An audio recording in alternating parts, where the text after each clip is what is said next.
December 13 యోహాను సువార్త 20వ అధ్యాయము 24 నుండి 29 వచనములు.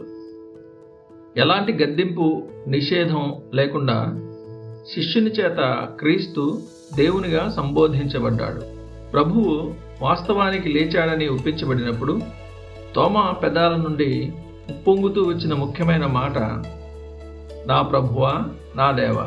ఇది ఒకే ఒక భావాన్ని ఒప్పుకుంటుంది. ఇది ధన్యుడైన ప్రభు దైవత్వానికి విశిష్టమైన సాక్ష్యం. ఆ రోజున అతడు ప్రభువును చూసి తాకినప్పుడు ఆయన్ని మనిషిగా మాత్రమే కాక దేవునిగా నమ్మడం ఒక స్పష్టమైన ప్రకటన. అన్నిటికంటే ముఖ్యంగా ఇది ప్రభువు నిషేధించకుండా పొందుకున్న సాక్ష్యం.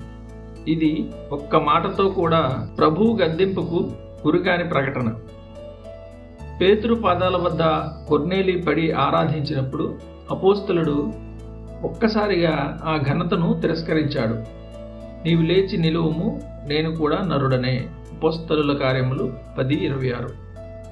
పౌలు బర్నబాలకు లుస్త్ర ప్రజలు బలులు అర్పించినప్పుడు వారు తమ వస్త్రములు చించుకొని సమూహంలోనికి జొరబడి, ఏలారా, మీరెందుకు ఇలాగ చేయుచున్నారు?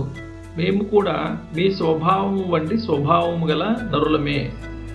అపోస్తలుల కార్యములు 14:15. కానీ నా దేవా, నా ప్రభువా అని తోమా యేసుతో చెప్పినప్పుడు ఆ మాటకు పరిశుద్ధమైన సత్య ప్రభువు నుండి గద్దింపు మాట రాలేదు.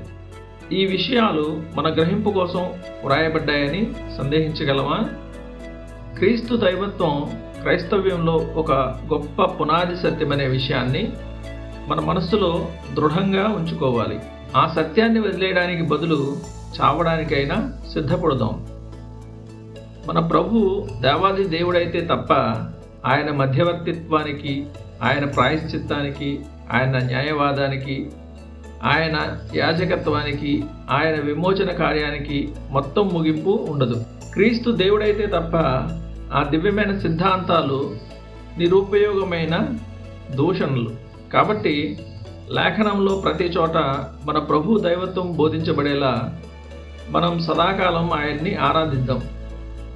ఎన్నడూ పడద్రోయబడని రుజువు మీద మనం నిలబడదాం.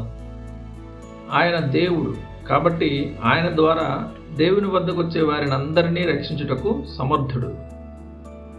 ధ్యానం కోసం యేసుతో నీకున్న వ్యవహారాల్లో ఆయన దేవుడు అని నీవు ఎల్లప్పుడూ గుర్తుంచుకుంటావా?